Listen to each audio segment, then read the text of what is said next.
What's good, everyone? It's BBKDRAGOON coming at you again today with 5 more Fortnite beginner tips. Thank you so much for the support on the last video. If you didn't see those tips, I recommend you watch it before this video, as these ones today are going to be a little bit more advanced. As always, if you enjoy the video, please subscribe and let's get right into things. First of all, the height advantage. If you had to boil things down to their simplest attributes, then the height advantage in Fortnite is likely the biggest factor for winning fights. A skilled builder who maintains and controls the height advantage will usually come out the victor.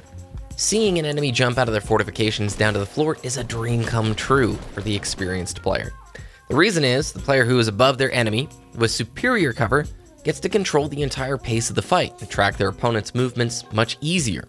As an enemy advances upon you via the height, you get very easy AR shot potential for either destroying their ramps as they build, or shutting them down as they cross the ground to reach the base of your defenses. Be cautious though when building above 3 tiles, as fall damage is a factor you need to be actively thinking of.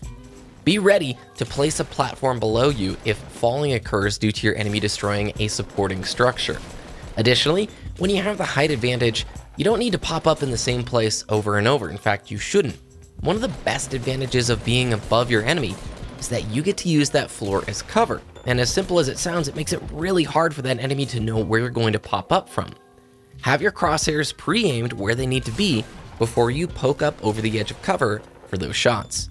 I regularly make the mistake of jumping out and giving away my height advantage before the fight has concluded. On many occasions, this has caused me to lose the fight. So be very careful when you decide to drop down or escape. Always make sure though that you are ready to retreat. If a fight goes on too long, you can pretty much guarantee that you're going to attract the attention of other hungry enemies looking to clean you up mid-fight. Don't be afraid to reposition if you can in order to survive. Longer fights usually turn into multiple team or multiple player sized fights that can be much tougher to control than just your 1v1 or, one team versus another team. And remember, you're going to lose some fights to players who build better than you do. And you may not shoot that ramp down to the opponent as they're pressing on you in time, and you may accidentally fall off or have your base destroyed and miss the platform placement. What matters is that you keep practicing to achieve that height control and maintain it. If you completely get frustrated and throw it aside, you're not going to be improving as fast as you could be. So remember, height is everything. Number 2, staying calm. I've noticed it can be very easy to tense up, misclick, misbuild, miss weapons, or gear pickups and generally fall apart the moment the pressure gets too high in Fortnite. You as the player have a limited amount of time to react to enemies rushing you, building up, flanking, etc. It can be quite natural to lose your cool and make a mistake. Battle Royale games for new players almost always have the tendency to make the fights feel like a much bigger deal than they really are.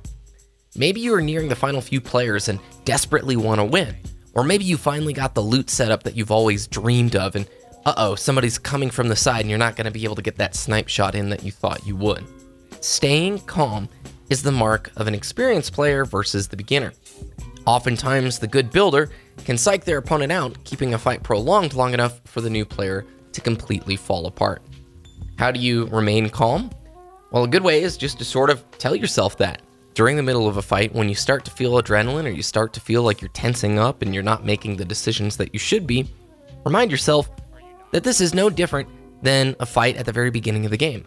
The last few circles of the match shouldn't cause you to stress out any more than your first few fights in the game. It's just another 1v1, and that's the way you have to approach every single encounter. The more you psych yourself out, the more your brain is allowing your emotions to cloud your logical judgment. You see, when we have emotional reactions in our brain, whether that be joy, fear, stress, etc., they all inhibit your brain's ability to operate at its logical best. This is usually why when a player goes on tilt, things can snowball out of control and their performance can completely tank. It's because the player's no longer acting off of what they know to be best based upon practice, experience, and what the logical right choice is. They're making decisions based off of their emotions. The moment you feel threatened and you allow that emotion to take hold of your decision making is the moment your performance will tank. Try and stay calm during a fight, and honestly, don't let those final circle situations stress you out to where you end up playing worse than you did at the very beginning of the match. Number 3 seems kind of simple, but you'd be surprised how many people you can actually get behind and follow for minutes before they end up turning around and actually seeing you. It's like ridiculous. Okay, guys straight ahead of us. 2 guys. I see him. Yeah, up the hill. Oh, you want to get him? Yes!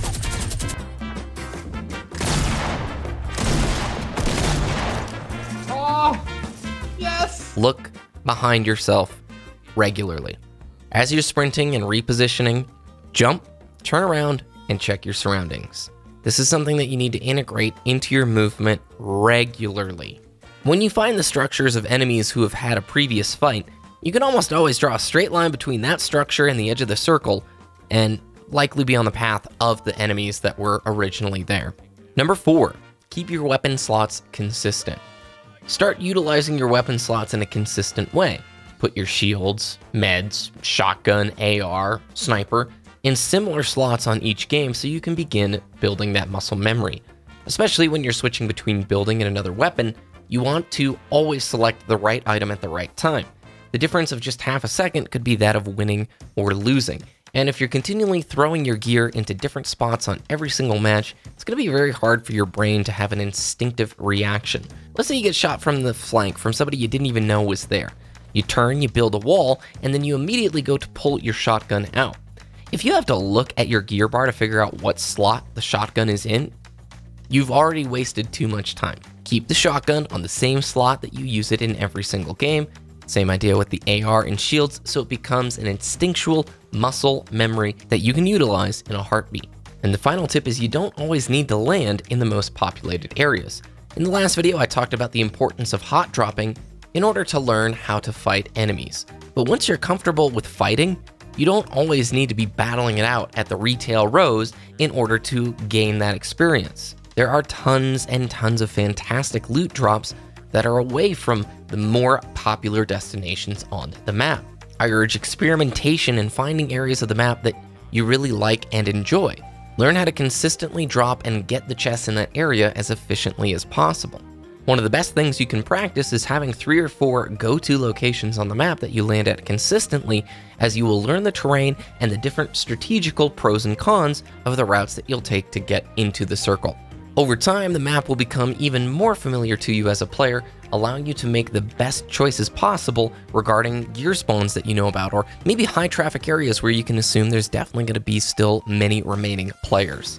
And those are 5 more beginner tips for Fortnite Battle Royale. I hope you guys enjoyed the video. If I missed anything, I'd love to hear about it down in the comments below. On the last video, you did an amazing job leaving tons of great tips that I will be thumbing and pinning in the comment section below. So for you experienced players, continue to share that knowledge with the other folks who are maybe just getting involved with the game.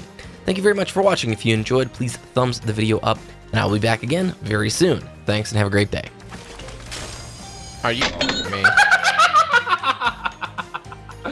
Are you kidding me? Wait, that means you could pick up both. Come. I know we're gonna die for this, but it's worth it. It's worth it.